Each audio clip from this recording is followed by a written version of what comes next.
Hello, everyone. Welcome. It's my great pleasure to be here today in this H Friends Salon webinar. We are with 5 distinguished scholars, and we're going to discuss a recent book that was published by Liverpool University Press, Paul Delaroche, Painting and Popular Spectacle. I will first introduce our author and our scholar participants. And then I will briefly sketch out the format of this webinar, and then we will get started right away. Patricia Smyth is an art historian and honorary research fellow at the University of Warwick. Dr. Smyth's research interests are in 19th century art, theater, and spectatorship. She has held many research fellowships, and most recently was the Ampersand Foundation and the Association for Art History's Art Historian in Residence. She's the co-editor of the journal 19th Century Theater and Film. Today, we will discuss some of the themes raised by her book, Paul Delaroche, Painting and Popular Spectacle, which came out of Liverpool University Press in 2022. In the book, Dr. Smyth focuses on a shift in 19th century spectatorship practices that reached a turning point in the 1820s and 1830s. And she examines the French history painter Paul Delaroche's pursuit of novel pictorial devices. The book argues that Delaroche's work in the 1830s responded to a contemporary demand for authenticity. This urgent demand for authenticity originated, according to Dr. Smyth, in a very specific characteristic of the modern sense of self. And in Dr. Smyth's words, quote, a new conception of interiority in which authenticity was characterized as essentially hidden, end of quote. While this yearning for authenticity of the self had its roots in its 18th century precedents, Dr. Smyth argues that by the 1820s, the always already paradoxical definition of a hidden authentic self that could not be directly communicated, but only obliquely intimated, had set the bar to an impossible standard of truthfulness. Artists could no longer convey authenticity through clear and legible expressions of emotions without being accused of unpersuasive theatricality.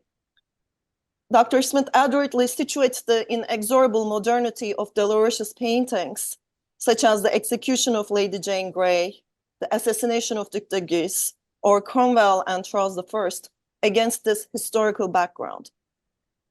Joining Patricia Smyth today are a distinguished and interdisciplinary group of scholars who will help us parse some of these issues as well as other themes that are raised by the book. Emma Barker is an art historian and senior lecturer at the Open University. She's a specialist on sentimentalism in 18th century French art and has published extensively on the topic, including her seminal book, Greuze and the Painting of Sentiment. She's currently at work on art and blindness in France from the Ancien Régime to the modern era. Welcome, Dr. Barker. Janice Norwood is a theatre historian and a visiting research fellow in literature at the University of Hertfordshire, UK, having previously been a senior lecturer. Her research focuses on 19th century popular theatre and culture. She's the author of Victorian Touring Actresses, Crossing Boundaries and Negotiating the Cultural Landscape. She's a co-editor of the journal 19th Century Theatre and Film.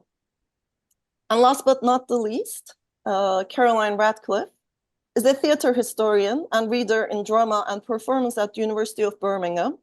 She has written widely on 19th century theatre and cultural history, with her work frequently intersecting performance, art history, and music. Her research centers mainly on Victorian drama. Recent publications include 2 scholarly editions of dramas by Wilkie Collins. Dr. Radcliffe is currently completing a monograph for Routledge on Collins's dramas. Welcome all. Dr. Nina Lubrin was going to join us today as well, but unfortunately, because of a medical emergency, she couldn't make it. We wish her and her family well. So here are our participants, and let me quickly sketch out the format. We will get started with Patricia Smyth, who will speak about the book for about maybe 5-6 minutes, right? And then we will move on to our panelists, and each of them will speak about the book from their own perspective, from their own academic expertise. for a couple of minutes, 3 to 5 minutes or so. And we're going to do that in alphabetical order. So we'll start with Emma Barker, and then Janice Norwood, and Caroline Radcliffe.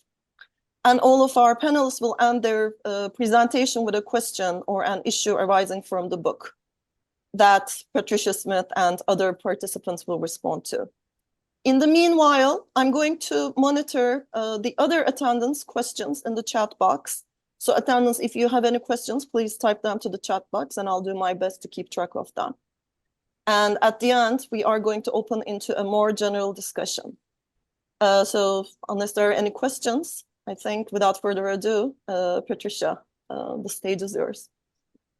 Thank you. Thank you to H France Salon and particularly to Gulru for inviting me to do this webinar, and also to the participants who've joined us today and everyone who's joined us on Zoom. So I'm just going to say a little bit about the book before handing over to the participants. My objective in writing this book was to give a reassessment of the French artist Paul Delaroche. So it's a book about one artist, but it's not a monograph in the sense that you might expect, because it's really about the relationship of his art to other types of 19th century visual culture, particularly theatre. And really, it's about the popular audience in this period and the way that it responded to and also determined the form of 19th century visual culture. Delaroche is an interesting case from an art history perspective because he was hugely popular in his own time, but subsequently his reputation suffered to the point that by the early 20th century, he was widely thought of as a trivializing populist. Even now, he's to some extent beyond the pale of serious consideration, at least outside a particular area of art historical discussion. This fall in reputation is bound up with the fact that his paintings were and continue to be closely associated with the popular audience, and by extension with a particular type of response, because it was thought that this audience responded to the emotional content of paintings rather than to the formal qualities of brushwork, line, tone, and color. This later became thought of as a Philistine way of responding to art, and we still tend to think that way to some extent. But that wasn't the case in the early 19th century. It's an attitude that came about during the period that I'm writing about. There have been some important revisionist accounts of Delaroche in recent decades by scholars such as Stephen Bann and Beth Wright, and that work has been really crucial in bringing Delaroche back into the fold. But those studies have tended to downplay his popularity with this audience. So I wanted to address this aspect of his work head on and also take the popular audience and the feelings of these spectators that they had about art seriously. Part of what I'm interested in is the relationship between popular and high art, because I argue that emotional response to subject and, on the other hand, this pleasure in formal qualities for their own sake, which we've come to associate with high art, are mutually defining. They're two modes of response that come into being at the same point in history, and you can't have the one without the other. I'm also concerned with the relationship between the different arts. The circulation of images between different media is such a key feature of the visual culture of this period. For example, paintings that were realized on stage as tableaus. This is a practice to which Delaroche's pictures particularly lent themselves. So I wanted to think about that culture of transmediality and about Delaroche's position within it. I'm just going to give a really brief outline of what's in the chapters. The first chapter goes back to the 1820s and 1830s, when discussions about who had the right to judge art and on what grounds that judgment should be made were still in flux. We're used to thinking about this period as a battle between classicism and romanticism, but I wanted to think about this other fault line, which hasn't really been discussed, between those who were interested in stylistic debates and those who didn't want to think about style at all, who wanted to look through the surface of the picture and engage with story and situation. The second chapter looks at how the emotional content of pictures was conveyed through the attitudes and gestures of the figures. I talk about the issue of theatricality in this chapter. Theatricality was a critical term meaning expression that seems over-telegraphed or inauthentic, as if the painted figure is performing rather than genuinely experiencing a given emotion. If a figure was perceived to be theatrical, it would fail to be touching or effective in emotional terms. Delaroche has often been referred to by art historians as theatrical, but in fact, that wasn't the general view at the time. Delaroche did, of course, have close links to theatre, but I wanted to uncouple theatricality as a critical term from actual theatre culture. I found that there was a parallel discussion going on in relation to acting at the time, and that both in art and in theatre, there was a new emphasis on the kind of unconscious or reflex movements that were thought to betray one's state of mind more tellingly than the movements or expressions that we consciously control, which is quite the reverse of theatricality. Chapter 3, the case study of Delaroche's assassination of the Duc de Guise of 1835 and its relationship to Alexandre Dumas' drama Henri III et sa cour of 1829. There's a documented connection between those two things because Delaroche did some drawings of the final scene of Dumas' play, which clearly relate to the painting and kind of form a bridge between the two things. So no one noted that particular connection at the time, but the painting was referred to as melodramatic. And theatre critics, for their part, referred to the play as being pictorial. But what I wanted to do in that chapter was to interrogate the way that we think about cases like this in terms of hybrid forms or border crossings, which is the way of thinking we've inherited from Lessing. And I think what links the play and the painting is a common objective, which was to create the sensation of an eyewitness account, and that each sought the effects of an unmediated direct encounter by breaking the rules of the medium in question. The final chapter looks at the afterlives of Delaroche's paintings, the ways that they've been remediated both in painting and in other media. It's also in that chapter that I look at Delaroche's own use of source images. So I situate him at the center of a continuum of remediation. I talk about remediation a lot in this chapter, but it's an idea that's threaded through the book. I think remediation can be usefully adapted for thinking about 19th century works in which the objective is to create a sensation of immediacy or a direct encounter for the spectator. The coda to that chapter deals with the destabilizing effects of unauthorized replication, with reference to the painting Young Christian Martyr, which I think are really interesting because they reveal something of the creativity of popular spectatorship, as well as the openness of these paintings to interpretation, which is something that's not been generally acknowledged. So that's my synopsis of the book. So now I'm going to hand over to our first participant, who's Emma Barker. Thanks. Great. Well, thanks very much for the invitation to contribute to this webinar, and for the prompt it's given me finally to read this, really brilliant book from which I have learned a huge amount. I've long been very fascinated by Delaroche, in part because rather a lot of other people seem to still hate him so much.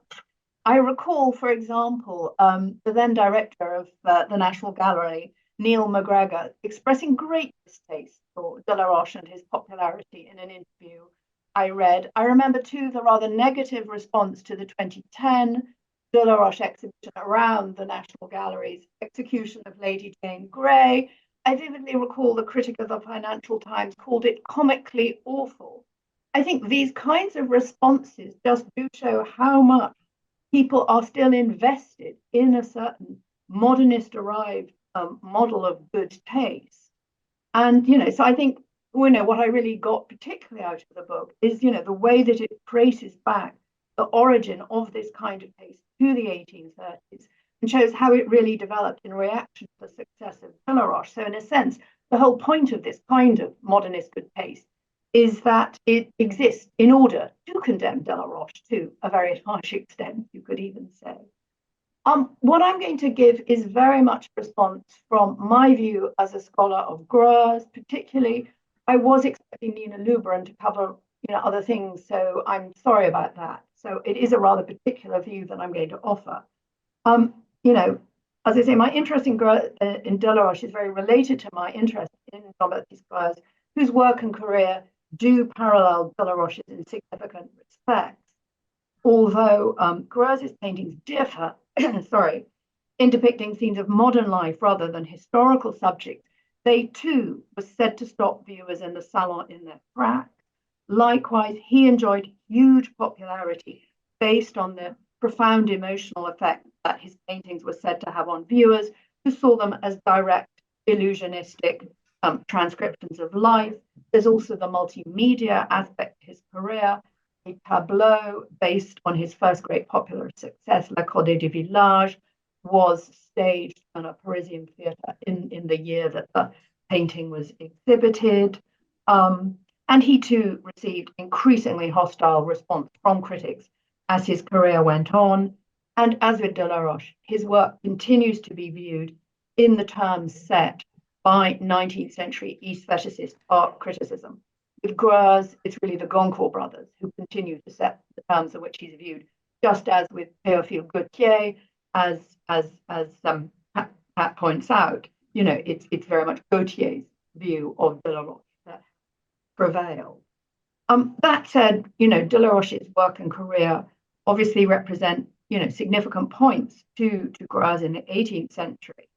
And I mean, what I learned particularly from in reading is Patricia's discussion of the perceived immediacy of Delaroche's compositions, showing that what the crucial part of what allowed them to be viewed, as immediate, was the way that they defied the conventions of history painting in their unexpected compositions, in the seemingly awkward way that the figures are depicted. This is rather different from Greuze, who by contrast painted humble figures with the unified figures, compositions, and bodily coherence that you would expect from history painting. Because in his case, this perceived immediacy, as I think, instead bound up with the low-class origin of his figures.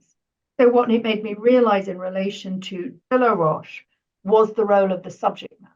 I mean, clearly these composition devices are very important, and you couldn't do everything, and it's brilliant that you did what you did, but in a sense, you didn't say so much about subject matter. The other, point of difference I thought about between Greuze and Delaroche is clearly the chained context of reception in which Delaroche's career played out, particularly as regards the salon. As compared with the pre-revolutionary salons, the salons of the 19th century are much, much bigger. Instead of being only open to academicians to exhibit, obviously anyone can. They take up much, much more of the Louvre. There are many more paintings, and one assumes many more viewers. There's also, I imagine, changed perception of the crowd in the wake of the French Revolution, distrust of the crowd. I just wondered how far these were factors that contributed to the developments and criticism that you so persuasively chart in the book, and the whole idea that public taste is somehow damaging, which really doesn't exist in the 18th century, apart from, the odd critical comment. But I think of all the issues raised in the book, what fascinates me the most are those around the question of the expression of emotion, concerns about the damaging effects of theatricality, and the endless, impossible quest to achieve authenticity and respect. These kinds of issues are very much discussed in relation to Greuze, particularly obviously by Michael Fried in his book Absorption and Theatricality, which remains, an endless reference point for these debates. And as Guru has already mentioned, my concern with these issues is very much centered around the notion of sentimentalism, which I do think does apply very much to Delaroche's work, the role of the tableau in sentimental literature. I think, the concept of the tableau is certainly very applicable to Delaroche. But I particularly like to draw attention to in terms of the early 19th century context, Margaret Cohen's book, The Sentimental Education of the Novel, in which she explores how the huge success of sentimental women novelists actually helped to shape the modernist aesthetic of writers such as Flaubert by way of reaction. So that in this case, too, we can see, an aestheticist, indeed specifically modernist aesthetic, founded on a rejection of the terms by which popular success is achieved. So, and of course, the sentimental remains a profoundly discredited category to this day. So my question really that I'd like you to leave you with is trying to think about the relevance of the category of the sentimental to Delaroche. And that's really where I stop. Thank you. Thank you, Emma. Yeah, I'm really interested what you said there about, I mean, I don't know the book that you mentioned by Margaret Cohen, but it does sound very interesting because I think you've picked up on something that I am really concerned with, which is the way that this modernist aesthetic of taste evolves in tandem with and is absolutely dependent on this kind of emotional spectatorship, the other thing. You can't have one without the other. So I thought that was really interesting. I'll come back to your point about sentimentalism as a discredited emotional category. Yeah, I mean, I think sentimentality, as it's more generally negatively put, sentimentalism is the term one puts when trying to make it sound a bit more respectful.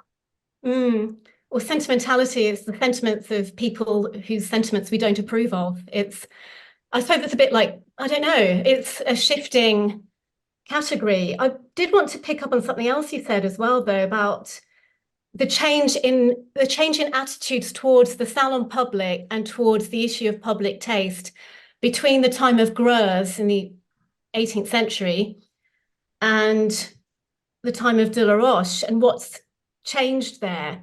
And I think one thing that's changed is that, yes, as you said, you've got a much bigger crowd of people. But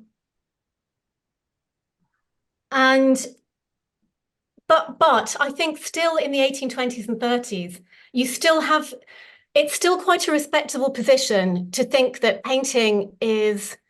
the role of painting is to engage ordinary people, ordinary salon goers. And if it doesn't do that, it's not working. That's still in the 1830s a respectable opinion, which later becomes associated with a kind of Philistinism. But I think that's when you start to see, I think you can see that changing in the 1820s and 30s, that development from thinking that they will be drawn towards the good pictures because they're the good pictures, because there's a kind of wisdom in the crowd, to a sense of thinking that I think I write about it in reference to Ingres' Saint Symphorien painting, and the idea of some of Ingres' supporters that the fact that the public seem to detest it is a badge of honor, because it shows that, that's part of his artistic credentials, that the ordinary salon goer doesn't get it or can't relate to it. They can't look at it in the way they want to, which is through the emotional content. So I think that's when we see it happening exactly at that point. Or at least that period is a window into seeing those changing attitudes about finding public taste to be inherently an indication of that something is low quality. That seems to come for the first time there. In terms of, yeah, go on. The idea of the underappreciated genius, you can trace back to the 1780s, which is related but distinct. But anyway, yeah, I'm sure. I wouldn't say it's the first time we ever see this, but we just see in the salon criticism these two ideas vying, especially in those pairings that you have, this Saint Symphorien and Jane Grey in the salon, positioned in such a way that they draw a comparison. Granet and Decamps and there was another one as well, which I can't remember, but I think I had a series of 3 pairs where, it was Cromwell and Leopold Robert's Les Moissonneurs painting, which kind of seemed to kind of present this discussion about, what are we looking for? How do we identify serious painting? What is it? About sentimentality, I don't know. I mean, I don't see people talk about that in relation to Delaroche. When the critics are hostile to that kind of emotional response, when they're noting that the crowd are clamoring to see paintings like Jane Grey or a painting like the assassination of the Duc de Guise, which in neither of them do I see anybody referring to that term. That doesn't necessarily mean that it's not, that the emotional experience of spectators is not related to that. I'd be interested to know what you think. I think also I've mentioned those 2 pictures which both had that kind of incredibly enthusiastic, rather unsettling crowd behavior in the salon, creating almost a dangerous situation. But the Duc de Guise, to name the emotion that people felt in front of that picture is rather difficult, because critics at the time couldn't really articulate what exactly it was. There's one account that I really liked where someone refers to the crowd clamoring around that picture and then says, when they walk away, they're mute, they're saying nothing. And if they say anything, it's just to say it's delicately made. They don't know. That's really interesting, though, an emotion that people are experiencing but don't know how to name or categorize. So that's my kind of, I might want to open it. I don't want to take up too much time on this. I'm sure we should let other people. Yeah, do Janice or Caroline want to come in on that? Maybe we should write our questions down so we have enough time for the other panelists' presentations as well. Okay. I also have some questions about this issue. So shall we move on to Janice, hearing what Janice has to say? Yeah. Okay, thank you. And thank you very much for the invitation and the opportunity to take part in cross-disciplinary discussion of such a fascinating book. I think one of the first things that struck me on reading Pat's book was that Delaroche's work had to be defended in a very similar way as theatre historians have had to do with 19th century melodrama, for reasons related to class, cultural hierarchy, and antipathy to popular culture. And the idea that if the uneducated masses respond to it emotionally, then the art itself must be substandard. And of course, the same kind of reaction is true of to the reception of writers. We now think of classic like Charles Dickens, Wilkie Collins, etc., in part because they were seen as sensationalist by 19th century critics, and then again later fell foul of the modernist agenda. Now, I have the impression, but forgive me because I'm not an art historian, but I have the impression that art history has perhaps been a bit slower to challenge these assumptions. And so I wonder if that's correct, exactly why that might be. So that's a first sort of pointer. And personally, although I knew some of Delaroche's paintings, especially the execution of Lady Jane Grey, my main encounter with the painting came through the dramatic realisation of the young Christian martyr at a minor theatre in the East End of London. And just to explain for anyone who hasn't had the good fortune to read the book yet, a stage realisation is when a painting is reproduced in very great detail both by the actors and the mise en scène, and captured in a frozen tableau, usually at the end of the act or the end of the play. And of course, it's a topic famously addressed in Michael Meisel's book, Realizations.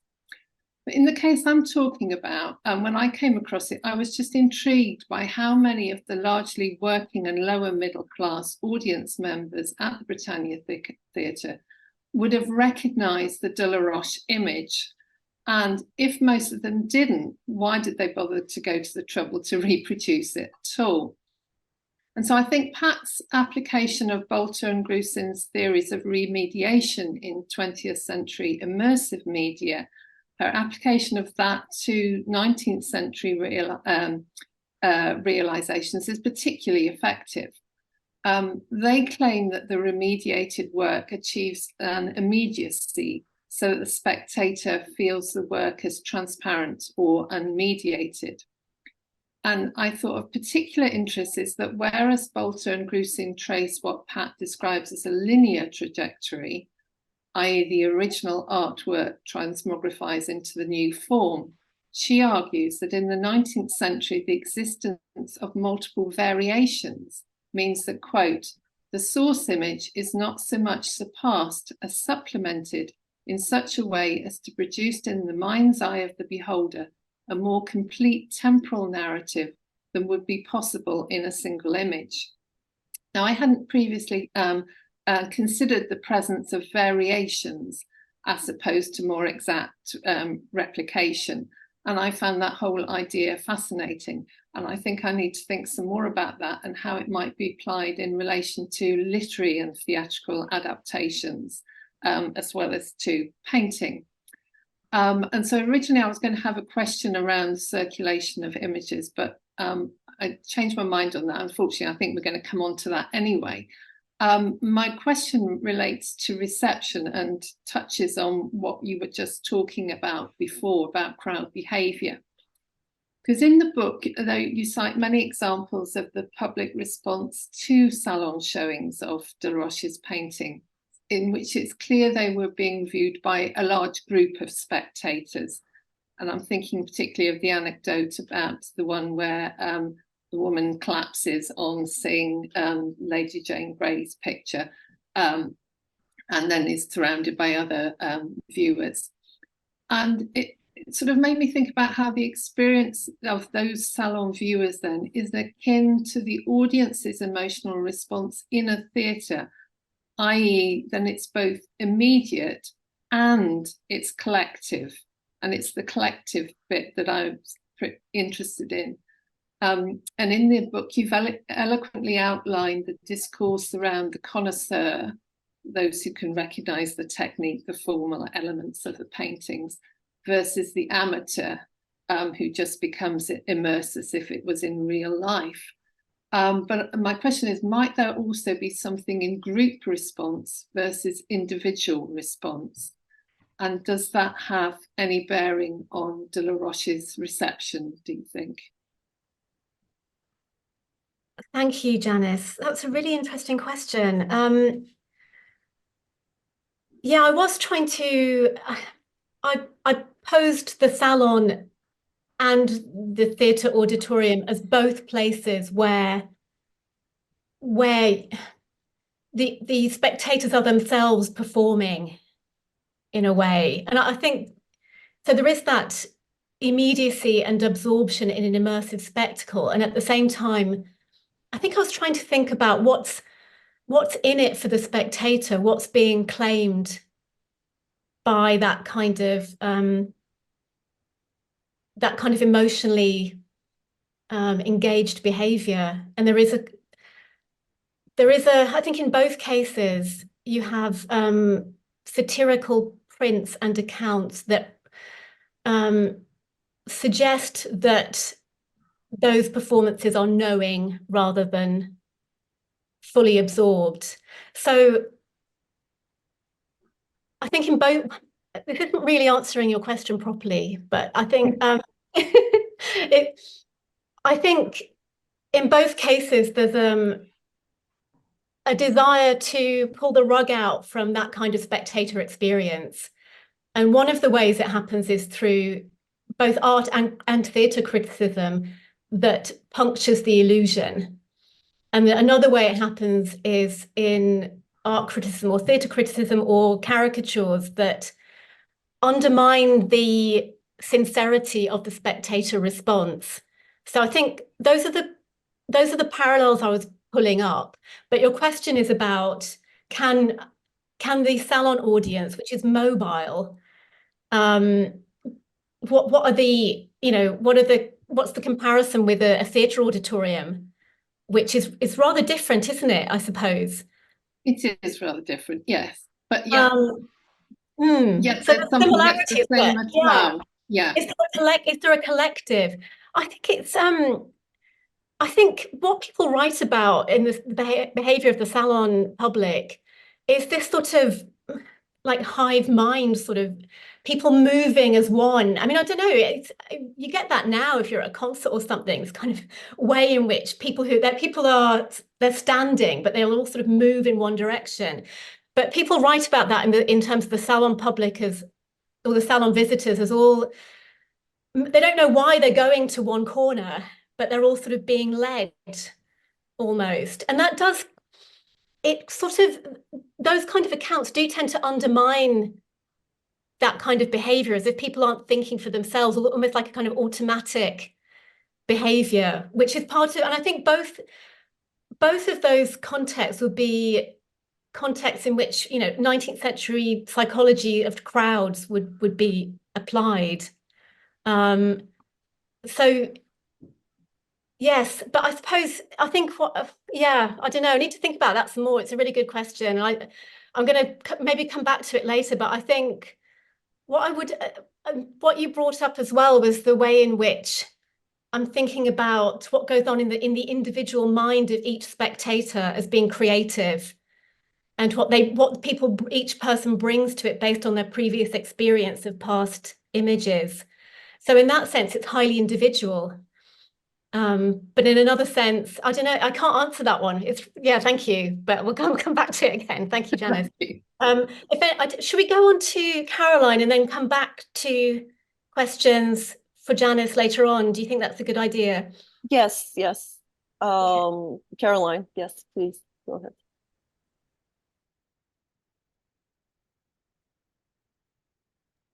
Caroline, could you unmute your microphone? Is that okay? I just wanted to pick up on a couple of the points that you've been discussing before I go on to my response to the book. I think a lot of the things that you've mentioned about the audience could be theorized in terms of the popular, because a lot of the work that I do, apart from Victorian drama, is on the popular and views of who are the people. And so I think a lot of this kind of dismissal of Delaroche's painting is based on the idea of it being appealing to the general public. Who is the public? Who are the people? And when you talk about people moving together, you're talking about almost the kinds of theories of mass culture, when people they're not individualized, they're dismissed as this body of popular audience. And that ties in very much, as Janice said, with the the view of high and low theatre and the kind of dismissal of melodrama, and the dismissal and the struggle that we have as scholars that you highlighted at the beginning to actually validate these views. So that was one of the things that I found interesting right at the beginning of the book anyway, was your identification of this new audience who've kind of validated their presence by the fact that they attended, by the popularity of the work and by the appeal of the work. And I think that aligns with what was going on in terms of the development of popular literature, sensational literature, the serialization, the three-part novel, was that it began to be valued by the authors literally for the commercial appeal that it had. And that's why it gets dismissed, which in terms of this conflict between the high and the low, is the high do not want to equate art with commercialization or literally with money, whereas theatre started to validate a production literally by, what we term as bums on the seats, like how many people were going, how long the run lasted, whether it did remediate into other versions and other dramas. And they began to make an argument for this type of popular literature and popular drama, which I think is the argument that you're making for Delaroche's paintings, that there was a very valid audience, but somehow they were kind of devalued by the view that he was appealing on an emotional level, which was always the criticism of drama at the time. So that was the other key thing that I found really, really important about your book, Pat. And I think this is a book that 19th century theatre scholars really need to read, because I think you've put your finger on a lot of the arguments that people are still battling with, which is the paradox of the actor. And you go right back to Diderot. And you talk about, whether acting comes from inside or out, whether you're acting the emotions or feeling the emotions, and these are things that we go backwards and forwards on. I think you have to read your book in parallel with The Player's Passion, with Joseph Roach's book, and then it becomes really clear what you're talking about. But I think the way that you applied it to the paintings really helped me to clarify this, why people found the display of emotion so threatening, which is what they do. When you talk about the actresses from the Comédie Française, that was a really good example of the very fine, the kind of tightrope between performance that was authentically emotional or performance that was out of control. And I think you used the example of Edmund Kean as well. And when Edmund Kean comes on the stage, he literally just churns up the whole dramatic scene through his very, very moving and very convincing display of the emotions. And he had incredible technique, and we know that he used really technical approaches towards his acting, yet because it had so much authenticity in terms of moving the spectator and of being recognisably emotional, it was criticised, and it was often dismissed as over-emotional. So it was this very fine boundary that you managed to articulate so beautifully about when is emotion truthful and natural, because we always talk about natural acting in the early 19th century as being the thing that we aspire to. And yet, when you do see these truthful emotions played out either in paintings or on the stage, there's this concern that it's over emotional. So I thought you really got into the sort of dichotomy of this problem, which we still talk about in acting technique.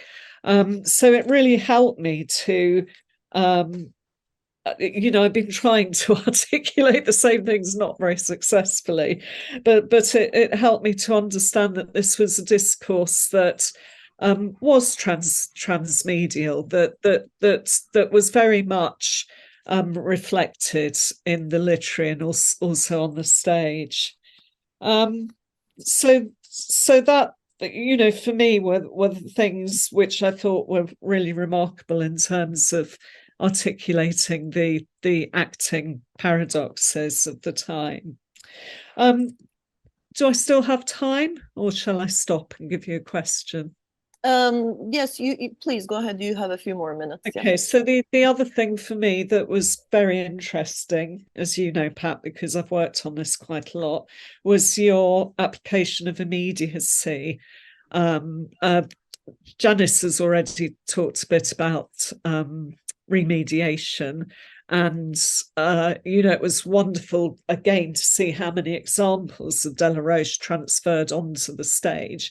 But I think the idea of that emotional immediacy and the way that you discussed the static and the moving as representing different ways to be able to interpret what was going on in the painting.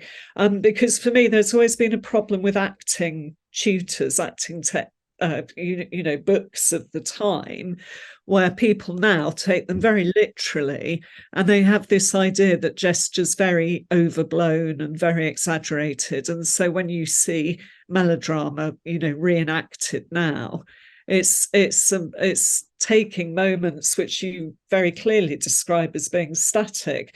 And there's just one very short quote which absolutely put your finger on it. What appeared natural on stage, where it lasted only momentarily, became overly histrionic when frozen forever in paint.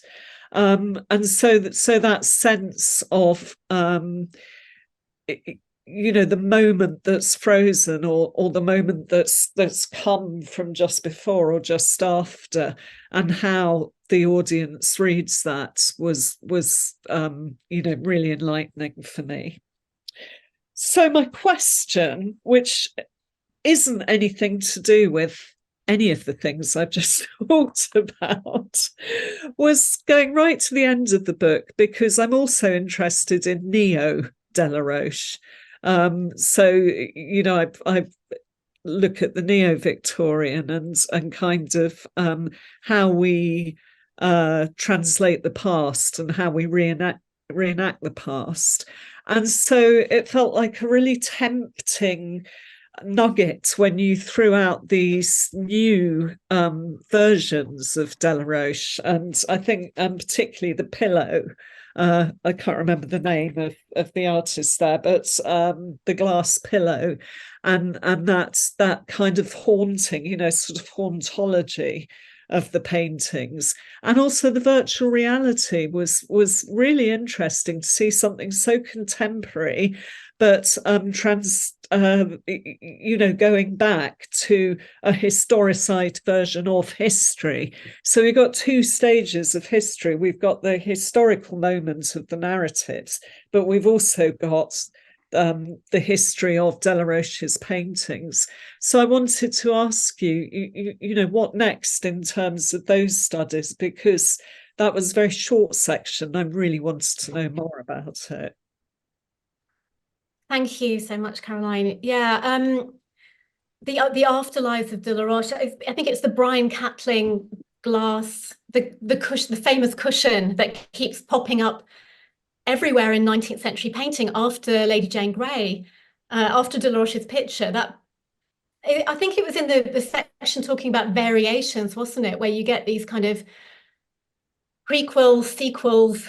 The story viewed from a different moment in time, from a different angle, but with, yeah, this kind of haunting of objects, and that it's still quite relevant now, because you also mentioned the virtual reality entertainment at the Chateau of Blois, which the curator there tells me was based on 19th century paintings, including Delaroche. So that's for a 21st century audience, and they still wanted to recreate the assassination of the Duc de Guise using those pictures.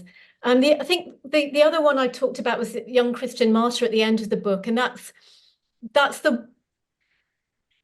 think that's really interesting, and it's what I'm moving on to working on now, because And Janice mentioned that as well, because Janice alerted me to the fact that that painting was realised in an East End theatre quite soon after the Delaroche did the painting.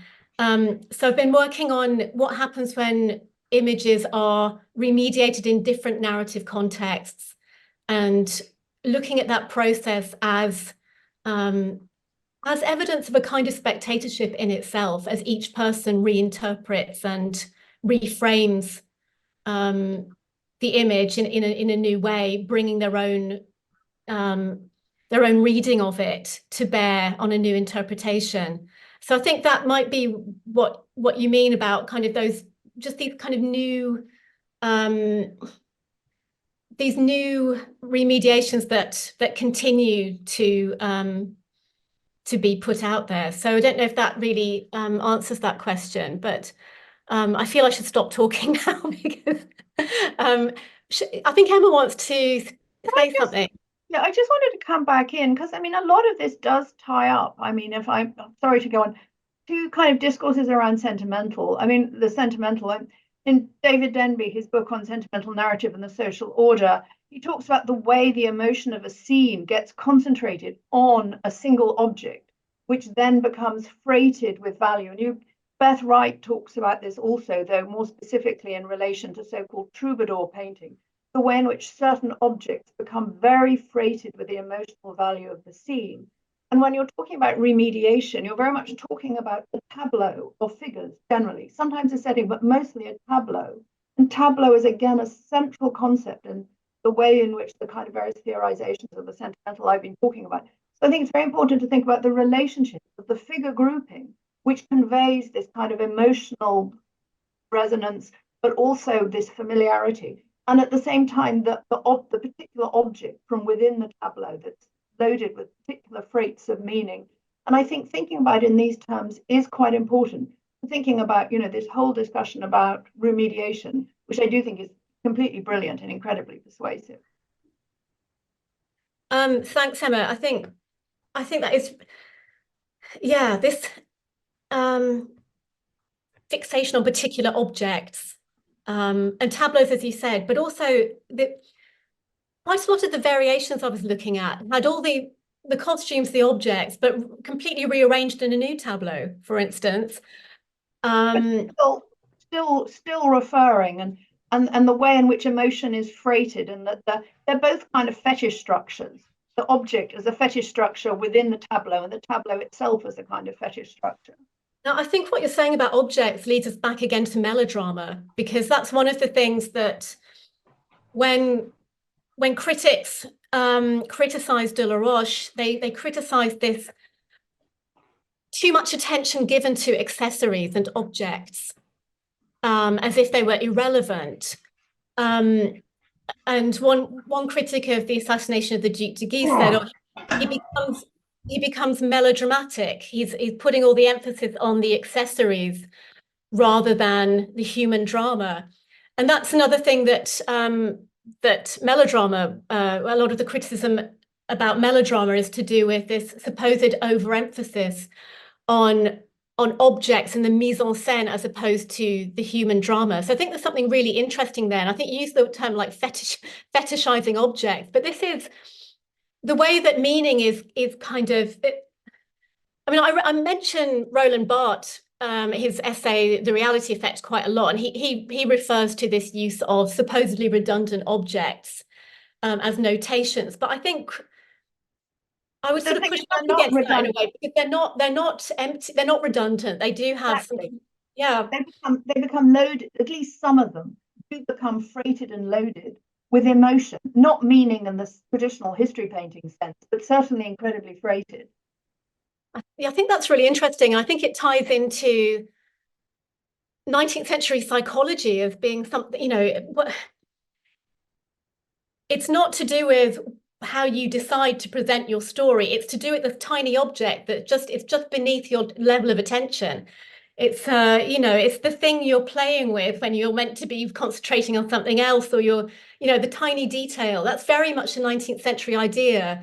And I think it's often dismissed as being an in both theatre history and art history, a kind of pointless concern with transcribing objects, but it's not pointless at all. It's to do with 19th century psychology, I think, and the new importance that objects and environment and the tangible world have for subjectivity and a sense of self in that period. So I do think I totally agree with you that it does kind of tie in with what you're saying about Greuze. I mean, the other thing I would mention, which Caroline was talking about, made me think about Greuze again, about theatricality and how authentic emotion is represented on stage in the 1830s. And I've argued that it becomes represented not by graceful, eloquent movements, but by accidents and trivial, supposedly trivial details or stumbling incoherence. And that's quite different from Greuze's use of the body. But I think that's because theatricality and authenticity are always shifting. They're not two definite things. The bar is constantly, sorry. Absolutely, it's totally shifting. The bar is constantly being raised. So in the 1820s, you have Stendhal saying that Corneille's Massacre of the Innocents is theatrical, and you think, well, why? But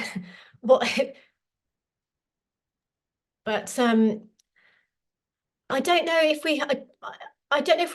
Do we have any questions? Is this a good time, to open this to general audience participation? Dear audience, if you have any questions, you can type it in the chat box, or you can raise your hands, and then if I see your hands, I'm going to ask you to unmute and ask your question. Yeah. Ting has a question. Ting, please go ahead and ask your question. You may unmute your or type your question. Oh, hello. Can you hear me? Yes. Oh, right. Thanks. Hello. Hi, everybody. I was typing the question, but it's probably more efficient if I just speak it. I have two questions, and they kind of recur in your discussion. I was wondering if we could return to sentimentality, the critical disdain for sentimentality or sentimentalism. And I wondered if any one of you could talk about the affective turn and how we think about it now. It seems like the affect turn brought sentiment, affect, emotions into scholarship in a positive way. So that's my first question. The second question, I thought that Pat is uniquely placed to answer this question given her very interdisciplinary work. And I wondered if you could talk about the insights that were provided by at least two disciplines that you've been working in, theater studies and art history.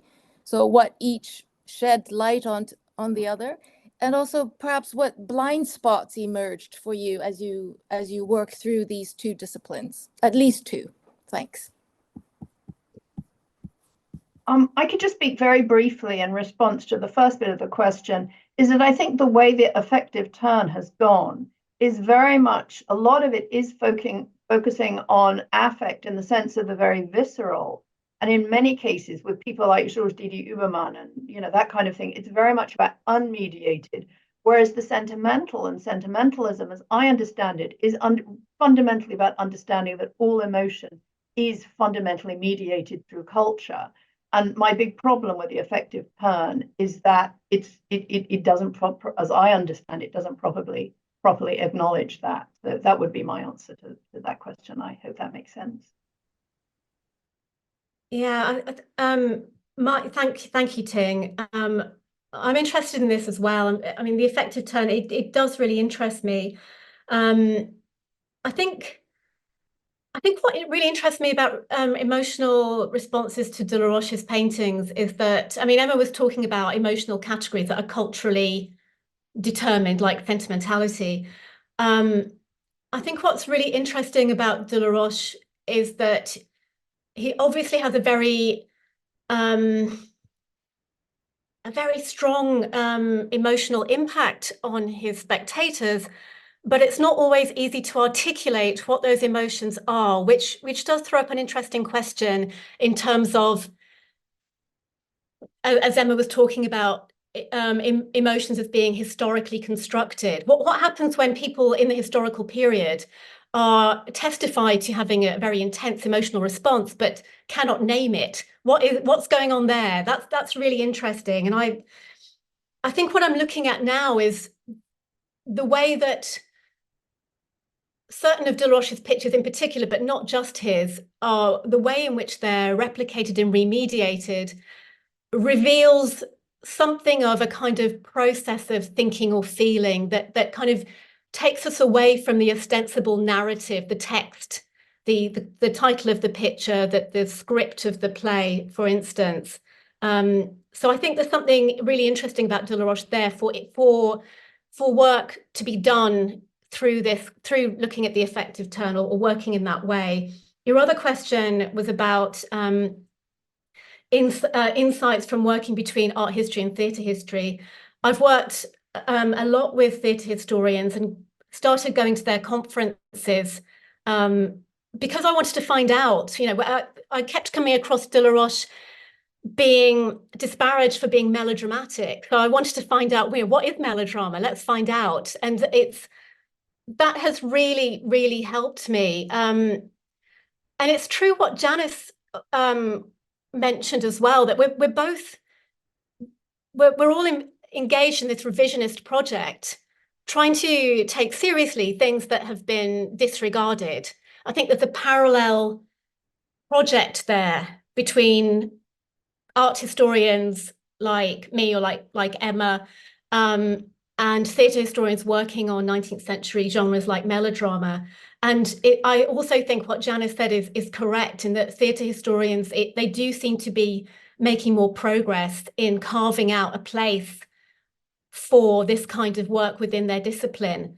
It's a really interesting question, Ting, about what insights have I gained? I think as a historian, that I've had just so much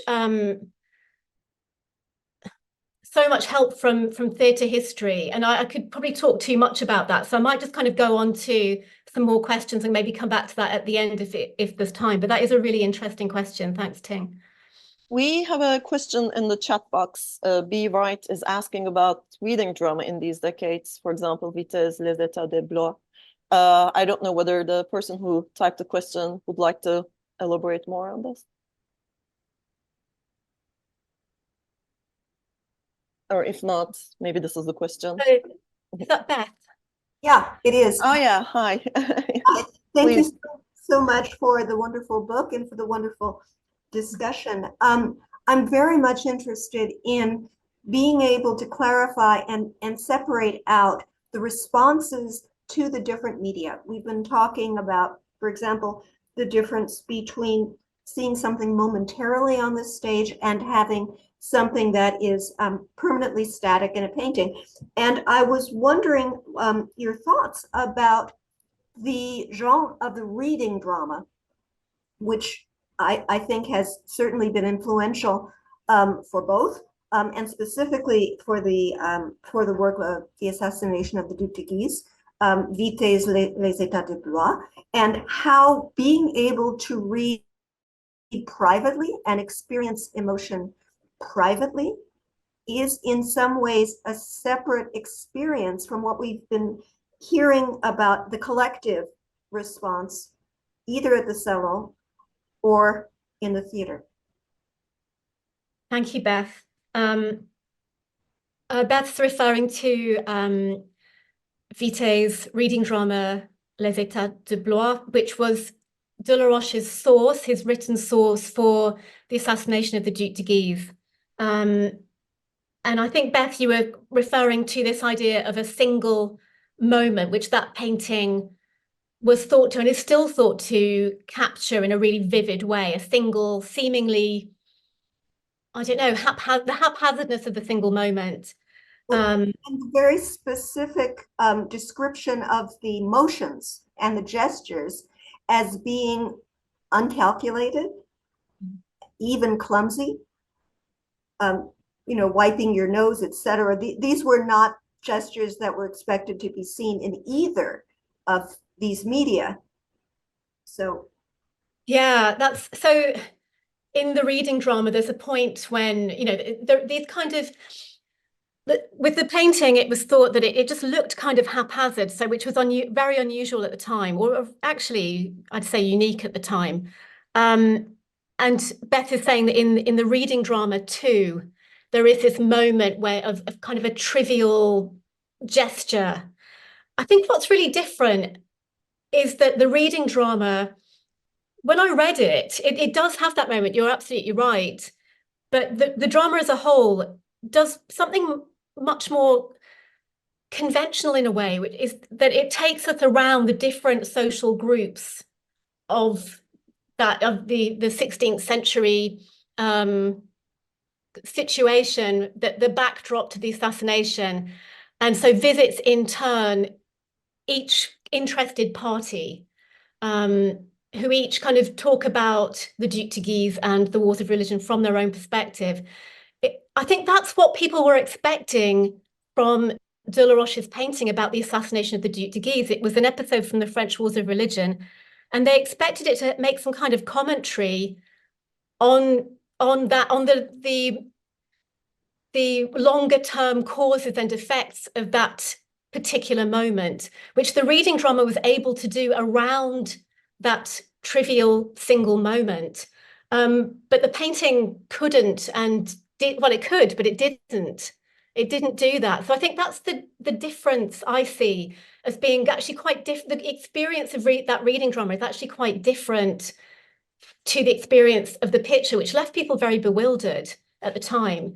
Your other point was about the experience of feeling an emotion privately, say if reading a reading drama, for instance, or collectively in the salon. And that kind of, I mean, that picks up on Janice's question earlier as well, which is really an interesting one. I think what I'd say at the moment about that is that, yes, the salon's a collective experience, but I still think that I still think there's a kind of individualized response there. And I think people go away and keep it with them in the mind's eye. And I think that's why you, for instance, a painting like Jane Grey, which hadn't been seen since 1834, could be realized on stage in 1844, and the audience would recognize it. They've retained it in the mind's eye, and that's work that happens individually. I mean, there's also a large debate here in theatre history about audience passivity in the 19th century. The idea that even en masse, people are behaving in a much more individualized way because they're not communicating with each other in the manner that they might have done earlier in the century. So that's a whole other rather large debate. So interestingly, in theatre, where you've obviously got a mass of people, in that period, we understand that it's increasingly seen as a more individualized mode of responding. So that's another thing. It's a very interesting question. Thank you. Other questions, comments? I might come back to, if there's a gap, I might just come back to Ting's question earlier about insights gained from theatre history. Sure.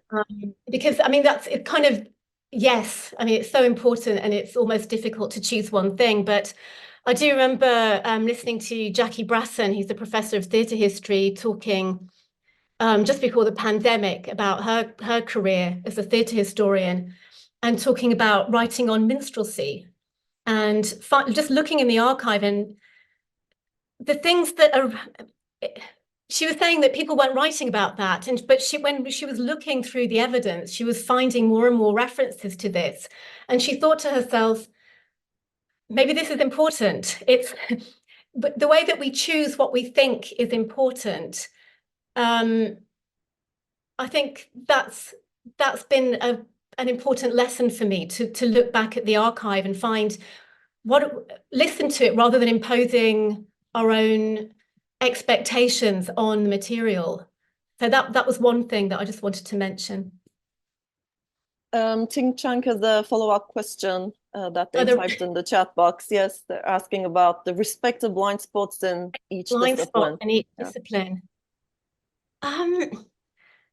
Yeah, I think in art history we are kind of, there is still very much, we are still very much dominated by a modernist, as Emma was saying at the beginning, that modernist aesthetic evaluation, I think, is still very much very much dominates art history in a way that's not that's not really the case in theatre history.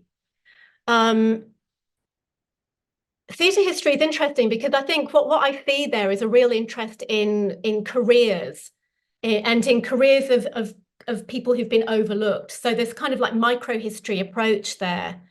Is there a blind spot there? It's really not for me to say. I mean, I think, I don't know. I don't know if one of the theatre historians would like to interject in response to that question.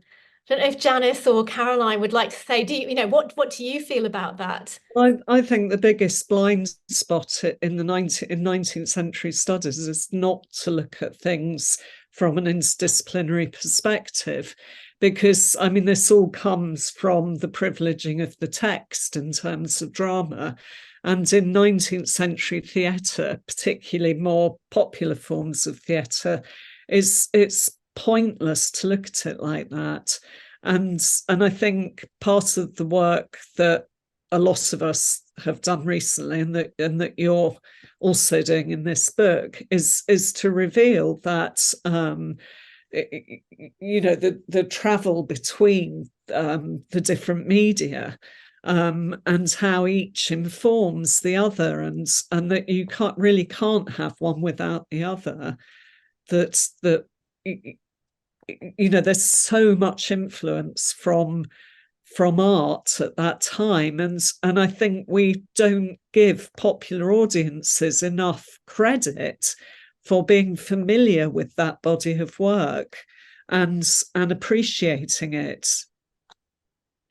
Well, yes, I mean, although much of the interdisciplinary work that I've done has been with theatre historians. They've been very open to me turning up at theatre history conferences and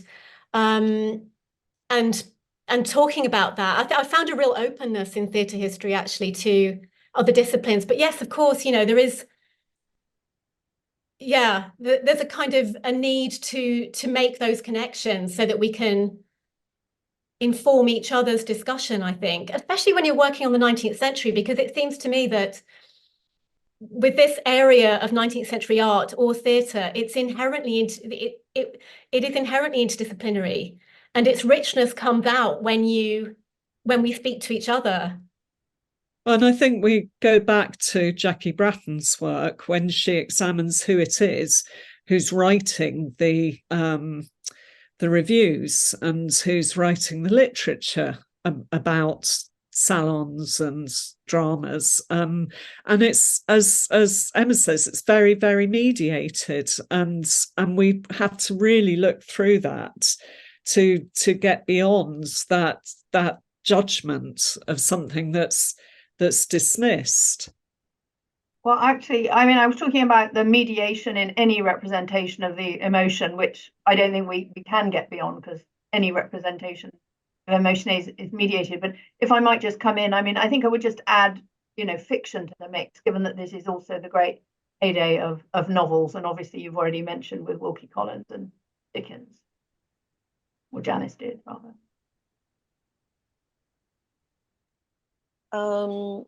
Unless there are other comments or questions, maybe this is a very good point to conclude on that note. Patricia, is there anything else you wanted to add, or any of our panelists?